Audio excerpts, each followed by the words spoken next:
कहाँ जात बानी रहुआ? जब हमरा पता चल जाए कि हम कहाँ जाते नहीं तब बताते, अभी नहीं के पता।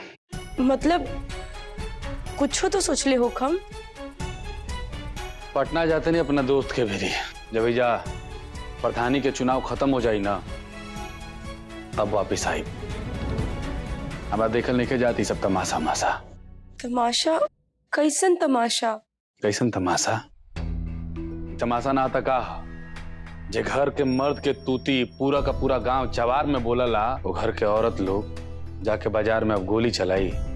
तई तमाशा ना आता का माई और दुल्हन दोनों की दोनों अपन ताकत साबित करे खातिर बाजार में जाइए, जा गोली चले, जा लोग का कही। तमाशा ना आता का ना तो माई सुने खातिर तैयार बड़ी ना दुल्हन। एगो जगत वो अलगे सुर लगैले पड़न, और बाबूजी के तो पूछा ही मत, कान में ठेपी लगा के मजा लेता दिन सब चीज के। तो बाबूजी करिए ना कुछ फैसला। उहे तो कहता नहीं कि वो फैसला करी हैं, कुछ न कुछ सोचले हुई हैं। हमारे इजा कोई जरूरत नहीं खे, जेकरा जो मन में आओ तो करता ना। जब ये सब निपट जाई, शांत हो जाई तमाशा, चुनाव खत्म हो जाई, तब हम वापिस आई। ठीक बा?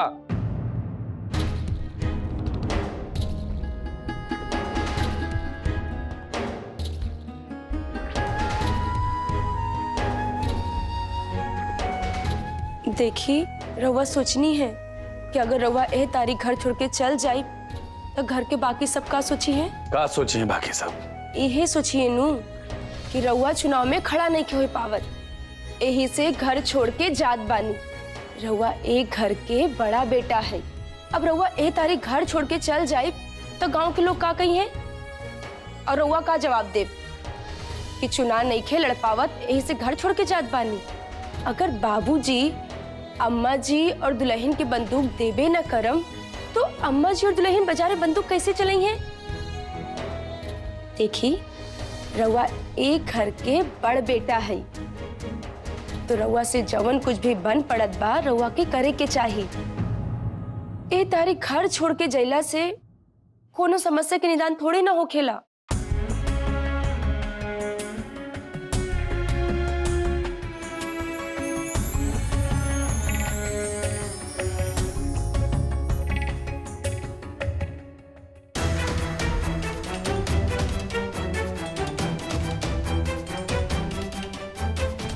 जा भौजी, भैया वही कहीं गन धैले हुई है, बैठे न तो वही धोके बैठे न। जा देर रात काहे बाड़ू, जा ना, हम देखत नहीं ना क्यों नहीं खे। जा जल्दी लो।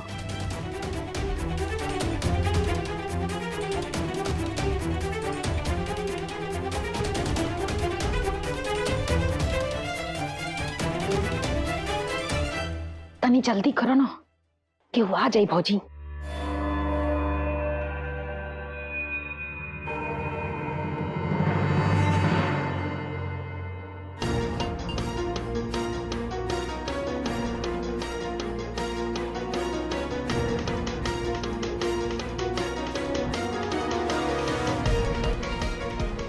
कहा करो तड़ू भौजी, फैन में आवा, क्यों देख ली ना में कांटा लगल बा कि तेरे हाथ में गड़ता। अरे यही गन से भैया न जाने कितना पंचायती में गर्दा गर्दा मचा दल बना। एगो तू बाड़ू कि डरा तड़ू, तार हाथ का पता दो सती करा।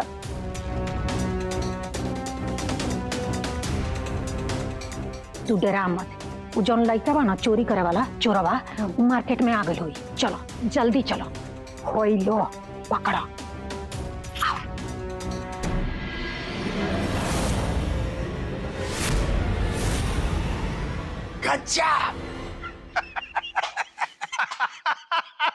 कमाल कमाल का तू कबो ई जीवन में सोचले रहल हो कि ऐसन भी हो सकत बा? ना ना ना, सद्भावना हो चाहे दुर्भावना, अगर औरत अपना ताकत दिखावे पर आ जाले नो, अच्छा अच्छा के शांत कर देली तो गोली भी चला सकेली, गोली।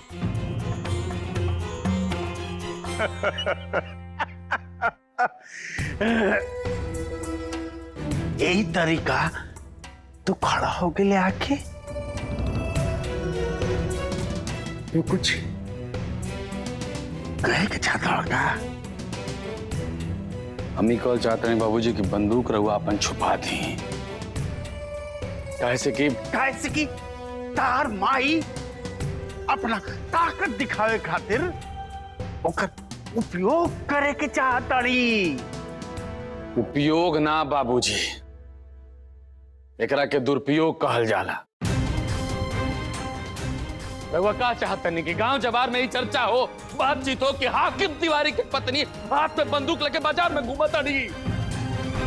लोग जवन कुछ भी कह रहल बाड़े नु कह। अरे आपका तार माई बंदूक लेके निकल गई बड़ी।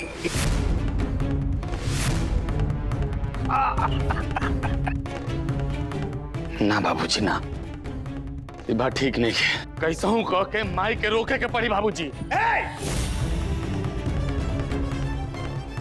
जवन करताड़ी ओकरा के करे दा।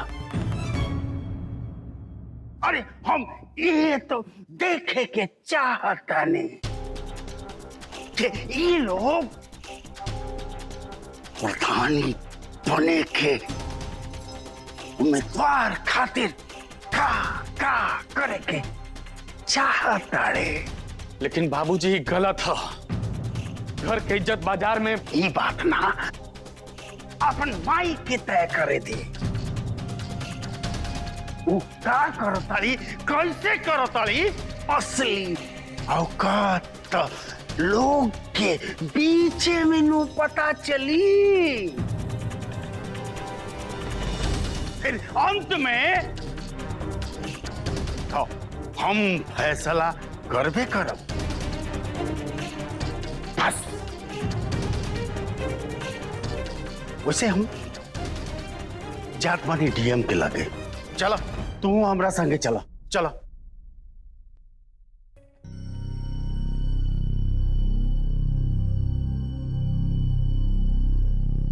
सुन, पूरा पैसा तब मिले जब ते चोरी के काम पूरा ईमानदारी के साथ करबे। जैसे रहुआ कहीं वैसे ही हम करो। तो ठीक बा। सुन, हम और भौजी अब्बे मार्केट में जाता नहीं जा, कोनो औरी गली से मार्केट में आ जाइए और आके भौजी के बैग छीन के भागे के कोशिश करिए। कोशिश करब कि हम बैग छीन के भाग जाइब। भाग जाइबे ना तो बहना तो के पकड़ के तोर मुहवा कूची दे, बुझले? जब भौजी पकड़ ली हैं तो ते सिर्फ भागे के नाटक करिए, ठीक बा? जब भौजी बैग में से गन निकाल के हवा में फायर करिए ना तो अब ते छोड़ा के भाग जाइए। जो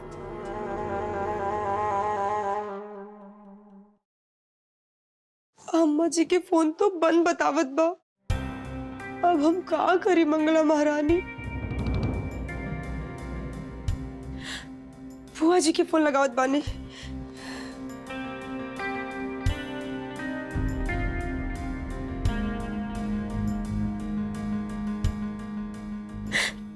हे मंगला महारानी, अब रहुए कोनो रास्ता दिखाई।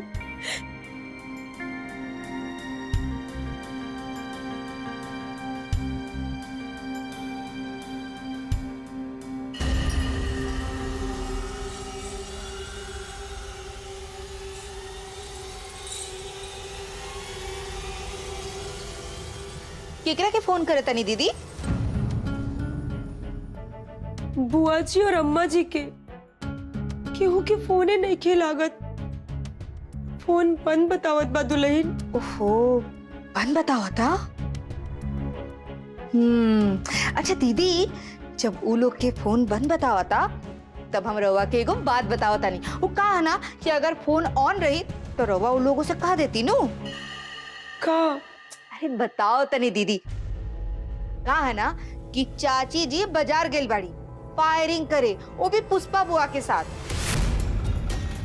देखत रही दीदी, हमरा से प्रधान पद जीते खातिर चाची जी आगे और का करियन।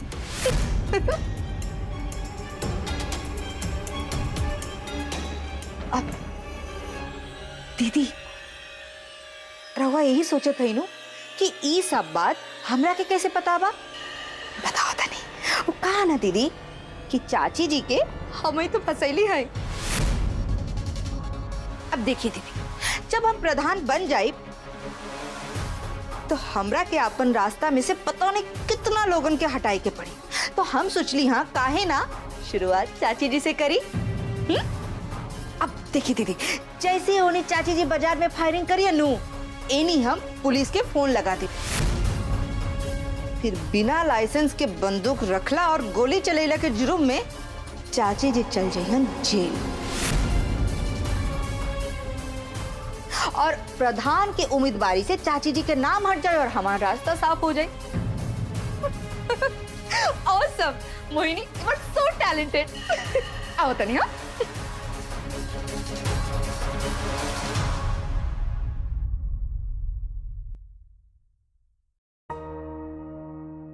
भौजी तू अंदर से एकदम तैयार बाड़ू ना, काहे से कि हमने के मार्केट में आ गइल बानी जा। चल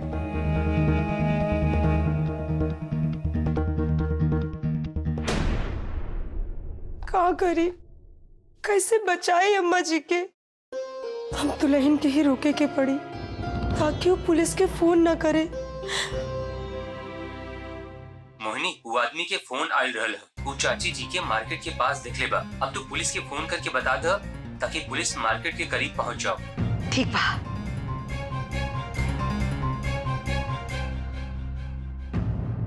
अरे दुल्हन, ये तू का करत बाड़ू?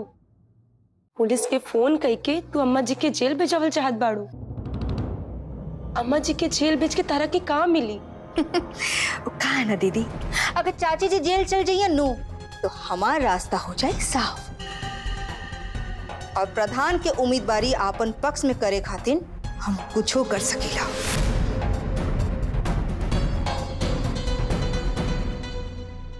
तार रास्ता कैसे साफ हो जाए मोहिनी? अम्मा जी के जेल गईला से घर के नाम खराब हुई, पूरे तिवारी खानदान के इज्जत जाई, और साथ ही साथ तारो भी नाम खराब हुई। काहे से तू ही घर के बहू बाड़ू, और फिर लोग तारा के भी वोट ना दी है मोहिनी। सोचा मत, अम्मा जी के फसौला से तारो नाम खराब हुई। एक बात बताई दीदी, नहीं मतलब रउआ इतना दूर के कैसे सोच ले लिया? नहीं मतलब ये बात हमार दिमाग में ना आयल कि बलि के बकरा हमो बन जाए। मान गेली दीदी रउआ दिमाग के। क्या बात, एक मिनट कहीं रउआ ये नहीं की सोचत नू कि रउआ भी प्रधान पद खातिर अपन नाम लिखाए? नहीं मतलब हमार कहे के मतलब ये बाकी जब आप रउआ अपन दिमाग लगा लेत बानी, प्रधान पद खातिर रउआ भी खड़ा हो जाए। क्या दीदी, क्या सोचा नहीं दीदी? प्रधान पद खातिर खड़ा हो कब का? बोली ना दीदी, चुनाव लड़े खातिर खड़ा हो कब?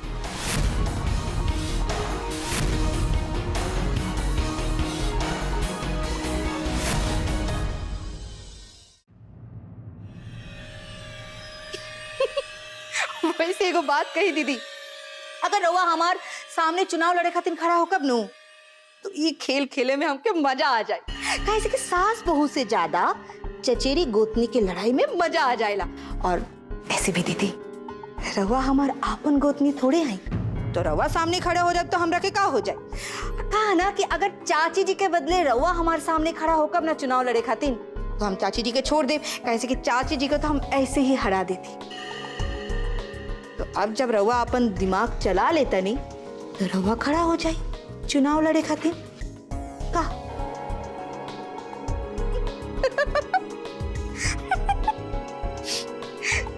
बोली ना दीदी, खड़ा हो कब? अगर हम मोहिनी के सामने खड़ा हो जाई ता ई अम्मा जी के छोड़ दी। हाँ कह दे आरती, सोच मत, दुल्हन के सारा गुस्सा हमरा ऊपर आ जाई। अम्मा जी अगर हार भी जाए तो हमरा हार देख के उनका संतोष मिली कि वो अकेले नहीं खी हारन। उनकर तड़प कम हो जाई। खड़ी हो जा आरती, खड़ी हो जा। ज्यादा मत सोच, हाँ कह दे। ऐसन कैला से अम्मा जी के मान सम्मान भी बच जाई, साथ ही मोहिनी के अंदर जे ही अपन पराये वाला भाव बा वो भी खत्म हो जाई। बोले ना दीदी, लड़ब। हाँ लड़ब, हाँ लड़ब, हाँ लड़ब। और अगर जरूरत पड़ी तो अम्मा जी के प्रतिष्ठा के दांव पे ना लगे दे। हम तारा खिलाफ प्रधानी के चुनाव लड़, प्रधानी के चुनाव लड़, प्रधानी के चुनाव लड़। कहा दीदी, हम तो रवा से मजाक करत रहली, रवा तो सीरियसली ले ली। लेकिन मोहिनी, हम मजाक नइखे करत। हम तारा खिलाफ चुनाव लड़ब और हम प्रधानी खातिर अपन नाम भी देव। मतलब हमरा के विश्वास नहीं के होत कि रवा प्रधान पद खातिर अपन नाम लिखाए। मतलब रवा ई कहल चाहतनी कि रवा है कन्या प्रधान।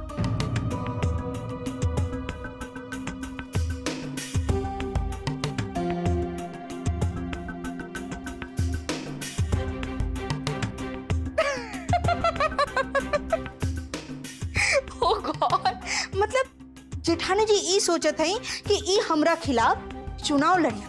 मतलब गंगापुर पंचायत के लोगन के इतना बुरा दिन आ गइल बा कि एक अनपढ़ गवार जाहिल खड़ा होई चुनावी लड़े खातिर। मतलब ई बनल चाहतड़ी कन्या प्रधान। ओ गॉड।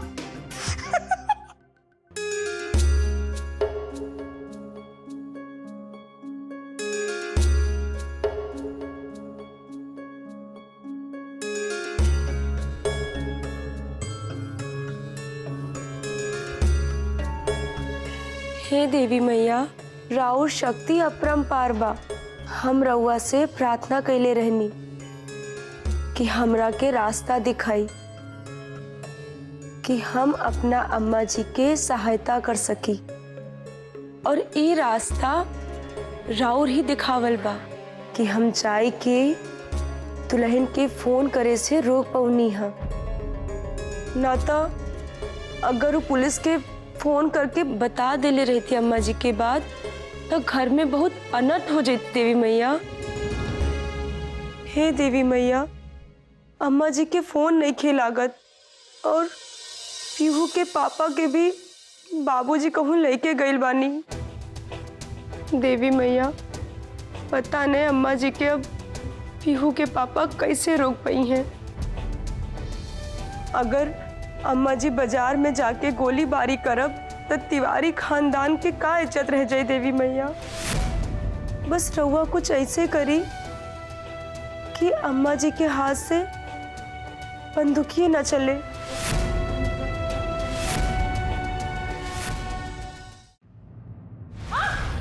चोर चोर चोर पकड़ा लो, चोर चोर चोर चोर चोर चोर पकड़ा लो, चोर। पुलिस के फोन करे तनी।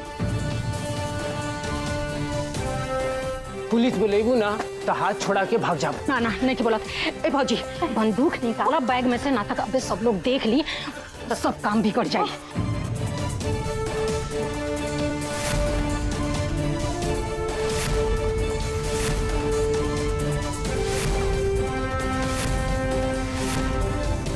अरे भौजी, हवा में उठा के बंदूक के घोड़वा दबावा भौजी। आवाज करी तब ना सबके सुनाई दी, ताकि हाकिम तिवारी के पत्नी महिला प्रधान में कितना दम बा। जल्दी ऊपर उठाओ ना घोड़वा दबावा भौजी। उठाओ उठाओ बंदूक जल्दी।